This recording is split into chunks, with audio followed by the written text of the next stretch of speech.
दोस्तों, इस्तकबाल है आपका। आप देख रहे हैं न्यूज़ 18 का सोशल मीडिया प्लेटफॉर्म। मैं हूं आपका मेज़बान विसाल और हमारे साथी अबू हुरैरा। शुक्रिया। और आज हम दोनों दरअसल बैठे हैं इस पर बातचीत करने के लिए कि जो हमारा पड़ोसी मुल्क है पाकिस्तान, वहाँ पर जो इस वक्त सियासी हालात हैं वो बिल्कुल हर लम्हा ऐसा लग रहा है कि कुछ बहुत बड़ा भूचाल आने वाला है। और जैसा हमने गुज़िश्ता महीनों में या बरसों में देखा है कि पीटीआई के कारकुन जब बहुत सारे ऐसे मौके आए जब उनमें नाराज़गी आई, उनमें गुस्सा आया, तो वहाँ पर हालात कैसे नागुफ्तबे हो गए थे और कितना ज़्यादा वहाँ पर क्योस का एक आलम था। और फिर ऐसा लगता है कहीं ना कहीं कि हालात उसी रुख पर मुड़ते जा रहे हैं। चूँकि अडियाला जेल में इमरान खान हैं, आपको पता है कि वहाँ पर वो कैद हैं, और उनको जो अदालती हुक्म के मुताबिक जो उनकी बहनों को मिलने की इजाज़त दी गई थी, उसमें कई बार जब रुकावटें आई हैं तो इसने कई वहाँ पर अजीब से हालात पैदा कर दिए। और बड़ी तादाद में जो पाकिस्तान तहरीक-ए-इंसाफ के कारकुन हैं या जो उनके हिमायती हैं, इमरान खान की बहन कभी हलीमा या कभी उज़्मा, उनके साथ इर्द गिर्द इकट्ठे हो गए। उन्होंने बहुत ज़्यादा वहाँ पर मुजाहरा भी किया। अब हालात ऐसे आ गए हैं कि अगर हम देखें कि जो बरसे-इक़्तिदार जमात है मुस्लिम लीग नून, उनके बड़े जो लीडरान वो भी कह रहे हैं कि अब एक ऐसा मोड़ आ गया है कि यहाँ से वापसी मुश्किल है। तो आगे क्या होगा? वापसी मुश्किल अगर वो ये कह रहे हैं तो क्या होगा आगे?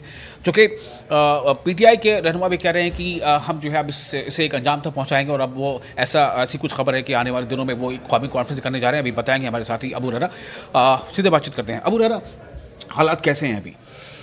बिल्कुल विशाल, देखिए सबसे पहले तो आपका बहुत बहुत शुक्रिया। और बिल्कुल बर्निंग टॉपिक है पाकिस्तान का। पिछले आपको याद होगा कि थोड़ा सा पीछे मैं जाना चाहूँगा, जब इमरान खान को लेकर ये अफवाह उड़ी थी कि जेल में वो हैं भी या नहीं हैं, ज़िंदा हैं या मुर्दा हैं, उनकी हेल्थ कैसी, और उसके बाद पूरा जो हंगामा हुआ था वो तमाम चीज़ें एक तरह से सामने। लेकिन एक चीज़ अपने नाजरीन को भी हम बता दें, और आपको बहुत अच्छे से याद होगा कि ये देखिए पाकिस्तान में इस तरह के हालात पहली बार नहीं है। नवाज़ शरीफ का दौर याद कीजिए, जब नवाज़ शरीफ को पाकिस्तान छोड़ के भाग के जाना पड़ा था, उस वक्त भी कुछ इसी तरह के हालात बने थे। जरदारी के वक्त याद कीजिए, उस वक्त भी कुछ हालात इसी तरह के बने थे। और जो पीटीआई, जिसके तहरीक-ए-इंसाफ पाकिस्तान, इमरान खान की पार्टी की आप बात कर रहे हैं, इमरान खान की पार्टी का सीधे सीधे ये इल्ज़ाम है कि दरअसल यहाँ की जो सरकार है, और सबसे बड़ा जो इल्ज़ाम है वो पाकिस्तानी आर्मी चीफ मुनीर पर है, आसिम मुनीर पर। कि आसिम मुनीर नहीं चाहते हैं कि इमरान खान दोबारा से पाकिस्तान की जो सियासत है उसमें एक तरह से लौटे, और इमरान खान की जो जमात है वो फिर से एक बार इसमें एक तरह से हिस्सा ले या फिर इक़्तिदार में आए। इसी वजह से ये चाहते हैं कि इमरान खान किसी तरह इतना ज़्यादा उन्हें परेशान किया जाए। ये इल्ज़ाम पीटीआई का है। इमरान खान के जो चाहने वाले, उनकी बहनें और उनके जो लड़के और वो सारी चीज़ें, तो वो ये इल्ज़ाम लगा रहे हैं कि इमरान खान को इतना ज़्यादा परेशान किया जाए। ख़ुद इमरान खान ने इस बात का एतराफ़ किया था जब उनकी बहन को मिलने अडियाला जेल के अंदर गई थी। उनकी बहन ने कहा था कि इमरान खान ने कहा है कि उन्हें ज़हनी तौर पर टॉर्चर किया जा रहा है। तो दरअसल पीटीआई का ये मानना है कि इमरान खान को भी, जिस तरह से इससे पहले कई जो हुक्मरान हैं पाकिस्तान के साबिक़ हुक्मरान, उन्हें बाहर मुल्क एक तरह से जाना पड़ा, पाकिस्तान को छोड़ना पड़ा, ऐसे में आसिम मुनीर या फिर सरकार ये चाहती है कि इमरान खान भी पाकिस्तान छोड़कर चले जाएं, तो और यहाँ के सरगर्म सियासत में हिस्सा न लें। आप ये कह रहे हैं कि इमरान खान पाकिस्तान छोड़कर चले जाए, वो जो बरसे-इक़्तिदार जमात है वो ये चाहती है। लेकिन सवाल यहाँ पर ये है कि अभी जो पिछली मुलाकात हुई थी उज़्मा, उनकी बहन है, की इमरान खान से, तो वो तो ये कह रही थी कि इमरान खान की हालत ऐसी हो गई कि बस वो जिंदा हैं, बस वो जिंदा हैं। मतलब मुझे लगता है कि अजीज शोर जो लोग हैं वो समझ सकते हैं कि इसका मतलब क्या है। तो क्या इमरान खान वाकई इस हालत में भी हैं, या आगे रह पाएंगे कि वो यहाँ से जा पाएँ, कहीं बाहर, मुल्क से बाहर जाएँ? और उससे बड़ी बात यह है कि अगर वो नौबत आ जाएगी तो पीटीआई के जो कारकुन हैं, जो हज़ारों नहीं लाखों में हैं, उनका स्टैंड क्या होगा? क्योंकि अभी जो बंगल के रोज़ मिलने से रोका गया है हलीमा को, उसके बाद फिर से जो है उनके हिमायतियों ने वहाँ पर मुजाहरा किया और पर वाटर कैनन छोड़ा गया। नहीं, देखिए पाकिस्तान तहरीक-ए-इंसाफ के जो कारकुन हैं वो तो पूरी तरह से डटे हुए हैं।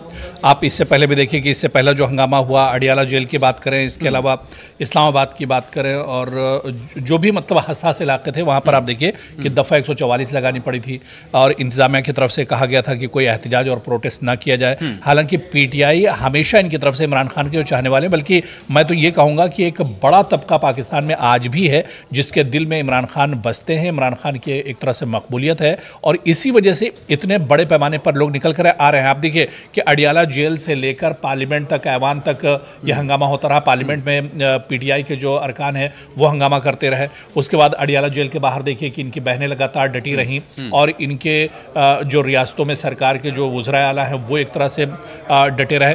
तो पीटीआई की तरफ से लगातार हंगामा किया जा रहा है। और एक चीज़ आप ये याद रखिए कि अगर इमरान खान, क्योंकि अब उनकी बहन मिल कर आई हैं, जिंदा हालत में ये तो सबूत मिल गया है, लेकिन अगर इमरान खान की हालत वाकई में बहुत ज़्यादा ख़राब होगी तो फिर पाकिस्तान में भी हालात ख़राब होंगे।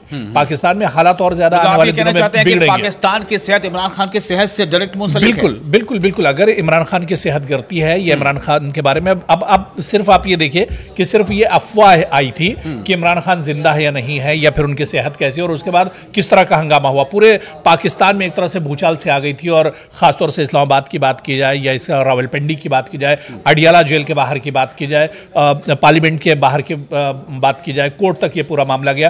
तो कहीं ना कहीं हर तरफ से एक हंगामी सूरत हाल पाकिस्तान में बनी हुई थी। और कहीं ये चीज़, क्योंकि है तो ये पूरा मामला उसी से जुड़ा हुआ, क्योंकि पीटीआई ये कह रही है और इमरान खान भी बार बार ये कह रहे हैं कि आसिम मुनीर जो आर्मी चीफ है पाकिस्तान की, उनकी शह पर एक तरह से तमाम चीज़ें की जा रही हैं, यानी उन्हें जानबूझकर परेशान किया जा रहा है, जहनी दबाव एक तरह से बनाया जा रहा है। आसिम मुनीर का मामला मैं समझ सकता हूँ कि वो जेल में है, इमरान खान तो जेल में, उनकी हालत कैसी है, कैसी होनी चाहिए। अब जेल में रहते हुए उनको, इमरान खान को उनके रिश्तेदारों से या उनकी वकला से मिलने दिया जाना है या नहीं दिया जाना है, उनकी सेहत को लेकर के बुलेटिन जारी किया जाना है या नहीं किया जाना है, वो तमाम चीज़ें दीगर हैं। लेकिन जो पॉलिटिकल मूव शहबाज शरीफ की जो जमात ले रही है, जो मुस्लिम लीग नून की जो पंजाब में अभी देखिए वहाँ पे जो खबर आ रही है कि बाकायदा एक ऐसी करारदाद मंजूर की गई है कि पीटीआई को, इमरान खान को बैन किया जाए मुल्क मुखालिफ सरगर्मियों के लिए, और वो करारदाद पास हो चुका है। ये किसी रियासत की बात कर रहा हूँ, किसी बिल्कुल बिल्कुल बिल्कुल बिल्कुल। देखिए ये असल में जो बात मैंने शुरू में कही थी कि इमरान खान पे पूरे तौर से दायरा तंग किया जा रहा है। इमरान खान, उनकी जमात और उनके जो कारकुनान हैं उनके खिलाफ पूरे तौर से दायरा तंग किया जा रहा है। आप थोड़ा सा और पहले चले जाइए, जब ये इंतखाबात हुए थे और इमरान खान को लेकर पूरा अपोजिशन एक हो गया था। कोई ये मान सकता था कि नवाज शरीफ और बिलावल भुट्टो और ये सब एक साथ आ जाएंगे।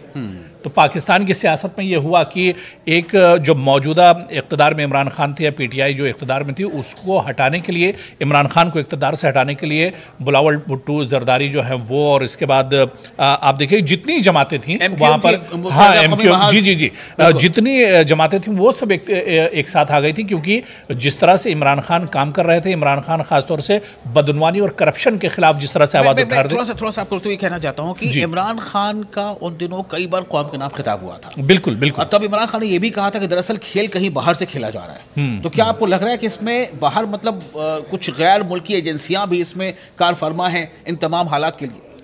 देखिए बिल्कुल कोई बाइद नहीं है कि पाकिस्तान की सियासत इससे पहले भी इस तरह की रही है। जब बाहर की जो सियासतें रही हैं, गैर मुल्की जो सियासतें रही हैं, जो हुक्मरान रहे हैं और जो ताकतें हैं, उनका इससे पहले भी किरदार इसमें रहा है पाकिस्तान में। इमरान खान काफ़ी वोकल रहे हैं। बिल्कुल बिल्कुल। मैं वही कह रहा था ना कि इमरान खान ने खुलकर कहा था कि यहाँ पे हम करप्शन करने नहीं देंगे, किसी को खाने दें। और पाकिस्तान, आपको मैं बताता चलूँ कि बहुत बड़े पैमाने पर करप्शन पाकिस्तान में एक तरह से है। खुद जेल भी गए तो करप्शन के इल्ज़ाम में। हाँ, जी, बिल्कुल बिल्कुल।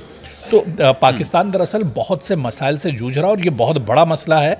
अब आने वाले दिनों में क्या कुछ तस्वीर बनती है ये तो देखना बहुत अहम होगा। लेकिन इतना ज़रूर है कि पीटीआई इतने आसानी से हथियार डालने वाली नहीं है इमरान खान को लेकर।